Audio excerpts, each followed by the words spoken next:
అందరికీ ప్రభునామములో వందనములు శుభాలు తెలియజేసుకుంటున్నాను. ఈ ప్రత్యేకమైన వీడియో చదువుకున్న మానవ మృగాలను గురించి మాట్లాడుకుందాము అని మాట్లాడాలని ఆశపడ్డాను. చూశారు కదా ముందు వీడియో క్లిప్ ఒకటి. నిజంగా కలకత్తాలో జరిగినటువంటి ఆ ఉదంతం దేశాన్ని కలిసివేసినటువంటి సందర్భం. మెడిసిన్ చదువుతున్నటువంటి విద్యార్థిని, జూనియర్ డాక్టర్ 2వ సంవత్సరం చదువుతున్న విద్యార్థిని అలా చేయటం అనేది చాలా దారుణంగా ఉంది. దేశవ్యాప్తంగా నిరసనలు, అందరిలో ఆందోళన, డాక్టర్ చదువుకునే పిల్లల భవిష్యత్తుకి ప్రశ్నార్థకం, ఇవన్నీ కూడా మరి అందరినీ కూడా కలిచివేస్తున్నాయి, ఇబ్బంది పెడుతున్నాయని చెప్పక తప్పదు. సమయంలో చదువుకున్న వాళ్ళు కూడా ఇలా ఎందుకు మారుతున్నారు అనేది ఆలోచించవలసిన అవసరం ఉంది. చదువుకున్నవాడంటే జ్ఞానం లేదు, తెలివి లేదు, మూర్ఖులు, విద్య లేని వారు గనుక, విద్యావిహీనులు గనుక అలా ప్రవర్తిస్తున్నారు అనుకోవచ్చు. చదువుకున్న వాళ్ళు కూడా ఎందుకు ఇలా ప్రవర్తిస్తున్నారు? లోకంలో ఒక సామెత ఉంది, విద్య లేనివాడు వింత పశువు అని ఒక సామెత ఉంది. కానీ విద్య లేనివాడు ఇలా వింత పశువులా ప్రవర్తిస్తున్నట్టు మనకు ఎక్కడా పెద్దగా కనిపించటం లేదు. కానీ విద్య ఉన్నవాడే మరీ వింత పశువులా కనపడుతున్నాడు. చూడండి, మానవ మృగం, చదువుకున్న మానవ మృగాలు విద్య నేర్చుకున్నవాడే అన్నట్టు కనపడుతుంది. చూడండి, అంటే ఈరోజు చదువుకున్నటువంటి ఈ చదువు, ఈ విద్య వారికి సంస్కారాన్ని నేర్పించలేదా? Moral values నేర్పించలేదా? సమాజంలో తోటి వారిని ఎలా చూడాలో నేర్పించలేదా? సమాజం ఎందుకు ఇలా మారిపోతుంది? వారు చదువు వారిని సంస్కారవంతులుగా, బుద్ధిమంతులుగా నిలబెట్టలేకపోతుందంటే అవును, చదువు వారిలో ఒక క్రూర స్వభావాన్ని నేర్పిస్తుంది తప్ప వారిని విద్యావంతులుగా, బుద్ధిమంతులుగా, సంస్కారవంతులుగా, మానవ విలువలు కలిగిన వారిగా వారిని మార్చలేకపోతుంది. ప్రియమైన దేవుని పిల్లలారా, ఎందుకంటే వారు నేర్చుకున్నది దెయ్యాల బోధ. లోక జ్ఞానమును దేవుడు వెర్రిగా చేసి ఉన్నాడని బైబిల్ గ్రంథంలో మనం చదువుకున్నాం కదా. ఆ వెర్రి జ్ఞానం నేర్చుకున్నారు కనుకనే ఈ వెర్రివారిగా మారిపోయారు, బుద్ధిహీనులుగా మారిపోయారు, మానవ మృగాలుగా మారిపోయారు చదువుకున్న వాళ్ళు. వారు నేర్చుకున్న జ్ఞానం విలువలు నేర్పించలేకపోయింది. అందుకనే బైబిల్ గ్రంథంలో ఒక చక్కని మాట దేవుడు మాట్లాడుతున్నాడు. ఇర్మియా గ్రంథం 10వ అధ్యాయం 14వ వచనంలో దేవుడు చూడండి ఏమంటున్నాడో. ఇర్మియా గ్రంథం 10వ అధ్యాయం 14వ వచనం, తెలివిలేని ప్రతి మనుష్యుడు పశుప్రాయుడు అన్నాడు. తెలివిలేని ప్రతి మనుష్యుడు పశుప్రాయుడు అంటే అర్థం ఏంటి? తెలివిలేనివాడు పశువుతో సమానము అంటున్నాడు. ఇంతకీ ఏ తెలివిని గురించి మాట్లాడుతున్నాడు దేవుడు? తెలివనగానే డబ్బులు ఎలా సంపాదించాలి, తెలివనగానే ఎదుటివాడిని ఎలా దోచుకోవాలి, తెలివనగానే ఈ సమాజాన్ని మరి ఎలా, సమాజంలో నేను ఎలా గొప్పవాడిని కావాలి, ఎలా భూమిలో ఉన్న వాటిని అన్వేషించాలి, ఎలా అంతరిక్షంలోకి వెళ్ళిపోవాలి, ఇది తెలివి అనుకుంటున్నారు. ఇది మట్టి తెలివి, ఇది లోక తెలివి, ఇది 60 ఏళ్ల బ్రతుకు తెలివి అని అనాలి. కానీ తెలివి అన్న మాటకి బైబిల్ ఇచ్చినటువంటి నిర్వచనం ఏంటో తెలుసా అండి?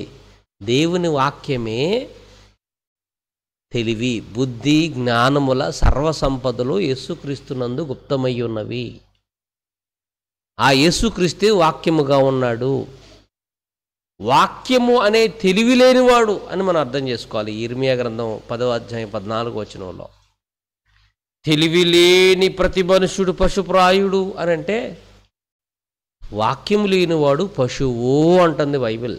పశుప్రాయుడు, పశు స్వభావి, పశువు లాంటి వాడు, విద్య లేనివాడు వింత పశువు అన్నది లోకం నేర్పిస్తే బైబిల్ ఏమంటుందంటే విద్య లేనివాడు కాదయ్యా, దేవుని జ్ఞానం లేనివాడు, దేవుని తెలివి లేనివాడు పశుప్రాయుడు.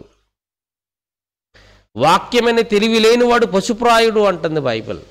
ఎంతమందికి అర్థమైందండి? ఎంతమందికి అర్థమైందండి? ఇర్మియా గ్రంథము 51వ అధ్యాయం 17 వచనం కూడా మనం చూడగలిగితే, ఇర్మియా గ్రంథం 51:17, తెలివి లేక ప్రతి మనుష్యుడు పశుప్రాయుడు, తెలివి లేక ప్రతి మనుష్యుడు పశుప్రాయుడు అంటుంది చూడండి. దేవుని జ్ఞానం అనే తెలివి లేనివాడు, దేవుని జ్ఞానము లేనివాడు, దేవుని వాక్యము లేనివాడు పశువుతో సమానం. అందుకనే మనం చూస్తున్నాం కదా, ఎంత చదువు ఉంది, ఎంబీబీఎస్, ఒక ప్రిన్సిపల్ అట. ఏమంటే ఒక ప్రిన్సిపల్, ఒక తండ్రి స్థానంలో ఉన్నవాడు. అనేక మంది డాక్టర్ చదవటానికి వస్తే వారికి విద్యను నేర్పించే ఒక కళాశాలకు ఒక ప్రిన్సిపల్.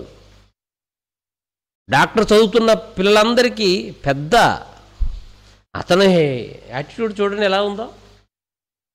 శవాలు నమ్ముకోవటం, ఈ హత్య ఉదంతంలో ఈ అమ్మాయిని జూనియర్ డాక్టర్ని చంపినటువంటి ఉదంతంలో, రేప్ చేసినటువంటి ఉదంతంలో అతను కూడా ఉన్నాడు చూడండి. మొత్తం 10 మంది నిందితులైతే అందులో ఒకడు మొదటిగా దొరికాడు, రెండవదిగా ప్రిన్సిపల్ని విచారణ చేస్తున్నారు. వీళ్ళకి చదువు లేదా? చదువు ఉంది, కానీ చదువు మానవ విలువలు నేర్పించలేకపోయిందా? నేర్పించలేకపోయింది. మానవ విలువలు నేర్పించేది చదువు కాదండి, విద్య కాదండి, దేవుని జ్ఞానం నేర్పిస్తుంది. దేవుని జ్ఞానం నేర్పిస్తుంది. వారిని మృగాలుగా మార్చింది నేటి చదువు.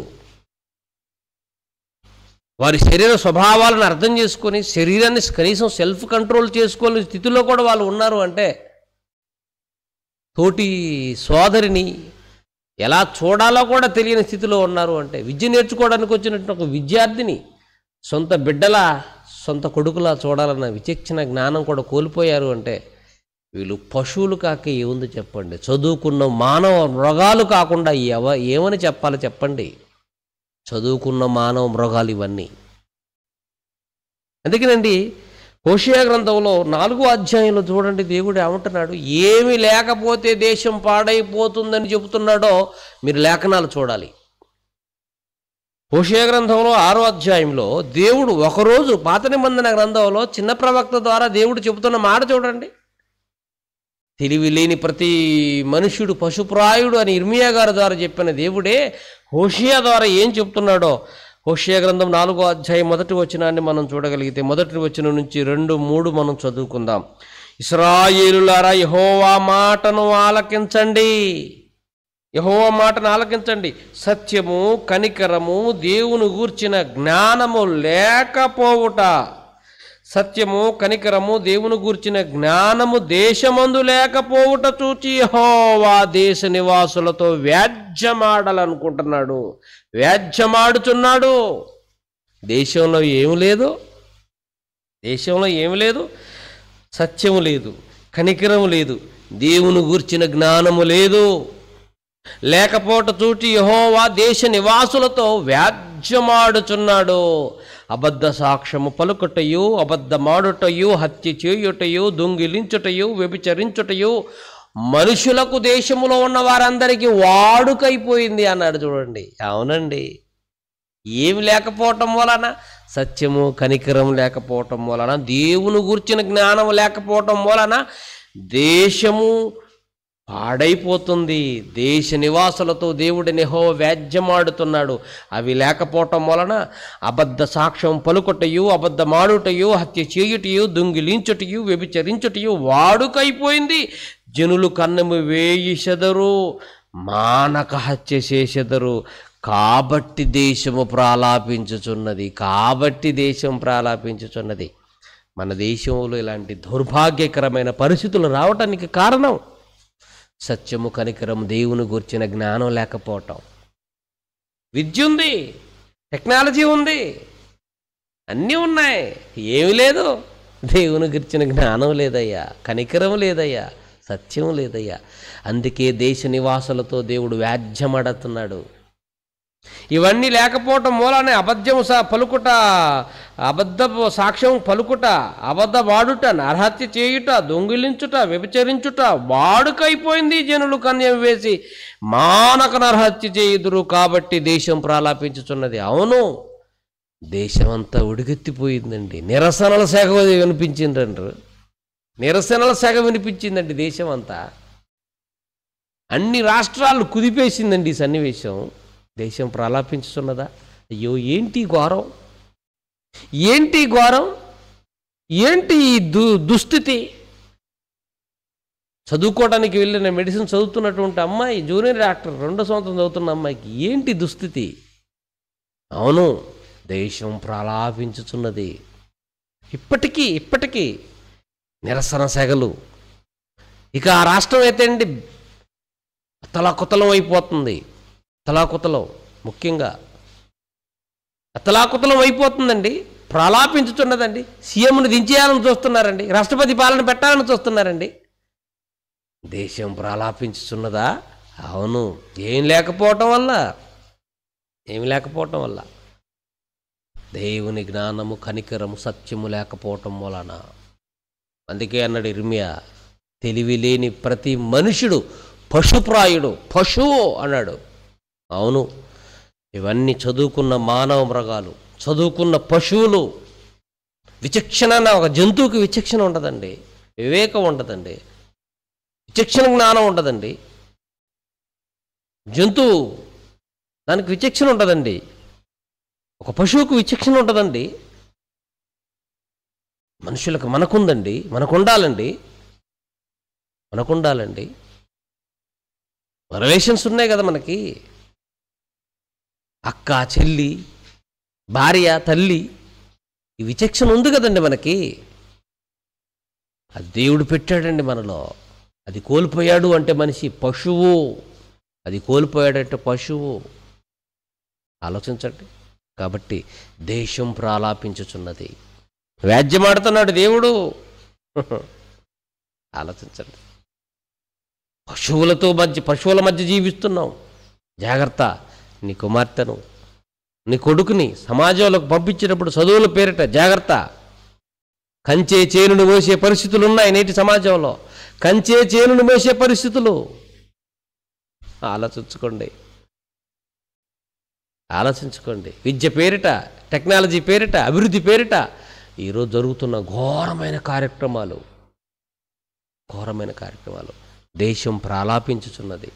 ఇవి లేకపోవటం వలన, దేవుని జ్ఞానం లేకపోవటం వలన, దేవుని వాక్యమైన జ్ఞానం లేకపోవటం వలన, కనికరం లేకపోవటం వలన, సత్యం లేకపోవటం వలన. ఆలోచించండి ప్రియమైన దేవుని పిల్లలారా.